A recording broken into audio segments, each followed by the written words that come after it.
If you are listening to this on the day it comes out, happy Valentine's Day. Because this is the day that is all about love, one of the ideas we were batting around was having an episode about self care. Because it's so important that we love and take care of ourselves so that we're able to love and take care of our families. But I wasn't exactly sure which way to take it because there are so many directions we can go with the idea of self care. And then, right on time, a mom in my newborn sleep coaching program sent me a message saying that she would be interested in self care ideas for new moms who aren't able to leave the house very much right now. I thought that was a perfect idea because not only are many new moms staying home, I'm also seeing a lot of families who are quarantining or just needing to stay home and not go out much right now because of everything going on with COVID. So, today I'm going to share some self care ideas that you can try without even needing to leave your house. Hi, I'm Allison Egidi, a pediatric sleep and wellness coach and a mom of two. I love to help parents find solutions. This is How Long Till Bedtime.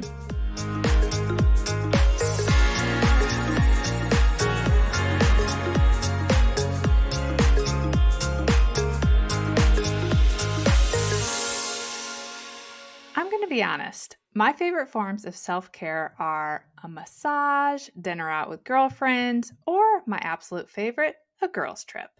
But other than one girls' dinner that I went to right before my daughter came down with COVID, I haven't been able to do any of those three things in the last few months. And I know many moms are in the same boat for a variety of different reasons.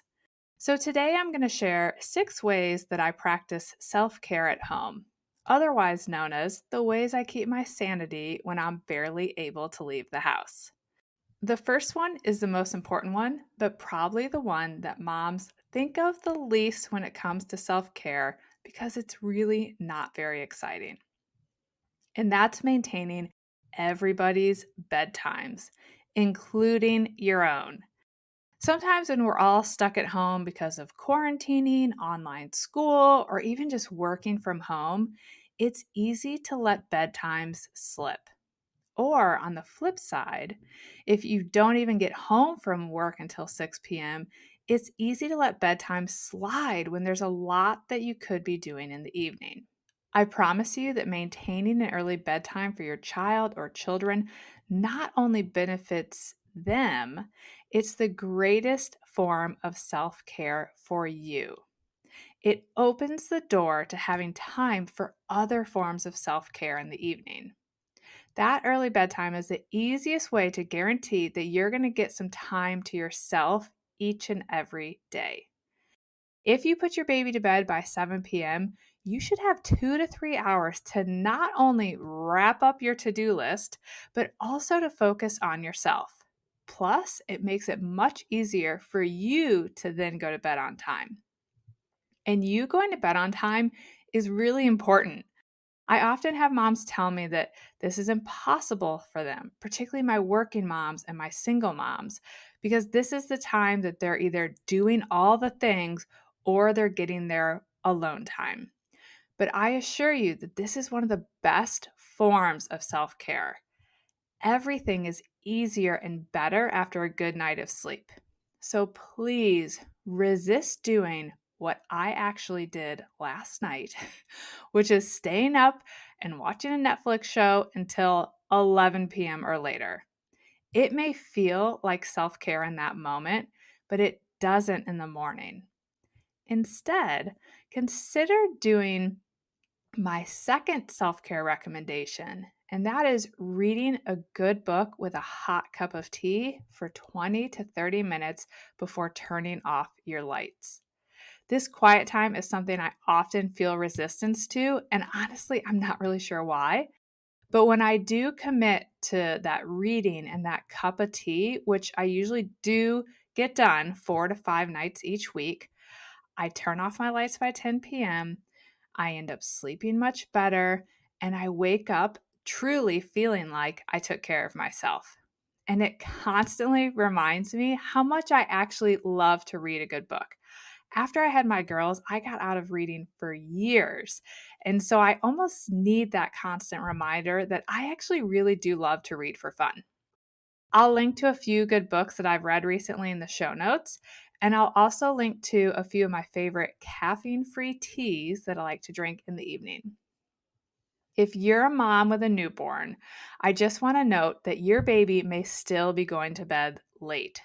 So during this period, I recommend that you prioritize getting a solid 5 hours of uninterrupted sleep. I share my best strategies for this in episode 15, and I cannot stress this enough that this is what new moms need most.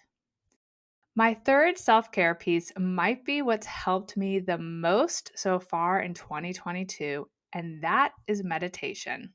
I'm going to be honest, I still shake my head and chuckle at myself when I start to push meditation on people because I resisted it for years. And I still don't think I'm very good at meditating. But man, even with that feeling of not being very good at doing it, it works so well. I never meditate for more than 10 minutes, sometimes as little as 5 minutes. But every time I do it, I find myself more relaxed and centered afterwards. And throughout the rest of the day, I can feel it. I also know that the quality of my sleep is noticeably better if I meditate that day because I closely track my sleep, which I'll talk about in another episode. But the proof is in the data. That was one of the big turning points for me of realizing meditation really works. So, one thing I have learned is that I have a very hard time fitting meditation in during the day. I'm not just going to stop what I'm doing or suddenly decide I'll meditate between two appointments.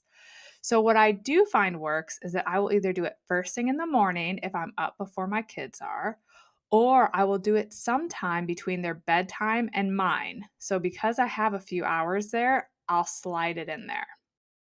If you have never meditated before, try some easy guided meditations. I currently just do simple Peloton meditations, but before I got into Peloton, I would find meditations on the Headspace app, which I haven't used it recently, but for a long time, I know there were free meditations on there. So start with 5 to 10 minute meditations and be sure that you're doing them in a quiet room because, particularly if you're new, you're going to be struggling to stay present and not have your mind wandering. And being in a quiet room is really going to help that.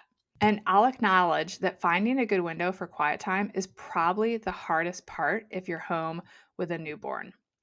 I would recommend handing your baby off to your partner in the evening, or if, say, you're a single mom, doing that meditation right after you put your baby down for their initial stretch of sleep at bedtime.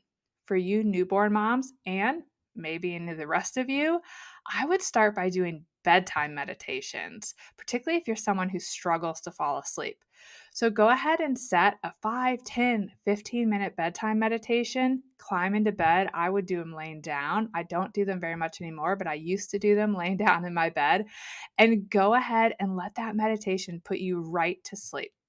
Another lovely form of self care when you're unable to leave the house to head to a swanky spa is just a simple Epsom salt bath at home. I love a good bath when my body is tight or sore. So, if you've been bouncing that new baby or your back is killing you because you've been sitting at your desk all day, take 20 minutes to soak in the tub. Now, I'm going to tell you that I'm someone who gets very restless and frankly bored in the bath after about 5 minutes. So, I do like to prop my iPad or iPhone up next to the tub and watch some Netflix while I let my body soak in those soothing salts. Next to finding a way to get to sleep, getting outside is one of the best forms of self care when we are limited in what we can be out doing. Going for even a quick 5 minute walk can lift your mood, particularly if the sun is out. While I struggle keeping my daily walks going in January and February because I truly hate the cold, 10 months out of the year, I walk outside 5 to 6 times per week. And if you're in a funk, bundle that baby up or bundle those kids up and take a little walk. Even better if you have someone who could stay home with the kids so you can walk by yourself in silence or with a good book or podcast in your ear. In fact, when I'm done recording this, I'm going to be heading out for a walk with my dogs because it's 60 degrees today and I'm stoked. My last self-care idea for moms who are feeling stuck at home is a phone date with a friend. I've talked on the phone more with my childhood best friend in the last 2 years than we did in the previous 20. She, along with some of my other girlfriends, have been my lifeline during this pandemic. You can schedule a phone date with your friend or just agree on a best time of day to connect. My best friend and I, for example, we typically talk to each other when I'm on my way to pick up my girls at school. That's a good time for her because it's right before she's picking up her kids. I have a couple other girlfriends who also are easy to connect with during that time. In fact, I just missed a call from one here today. And so we often call each other in that window. I have another group of friends where we set up an evening Zoom session from time to time. Since we don't all live in the same place, we really like to be able to see each other and catch up that way. Getting together with friends in person is such a great pick-me-up, and I don't think the phone or a Zoom call replaces that. But when that's not an option, don't forget how nice it can be to have a quick catch-up conversation with a friend. Call them, share your lows, call to share your wins, call to share the, oh my goodness, you're not going to believe what just happened moments. And during this crazy season, if you have a friend who is kind of stuck at home because, I don't know, let's say she just had a baby and they're trying not to get sick, or because her family is quarantining, consider reaching out to them.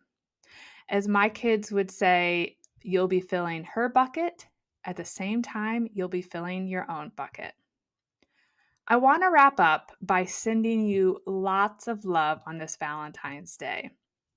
If you need to hear this, know that you are doing a great job, and self-care is never selfish. I hope you'll join me again next week. Bye for now. Thank you for listening to How Long Till Bedtime. To learn how we can work together to improve your child's sleep, please visit sleepandwellnesscoach.com.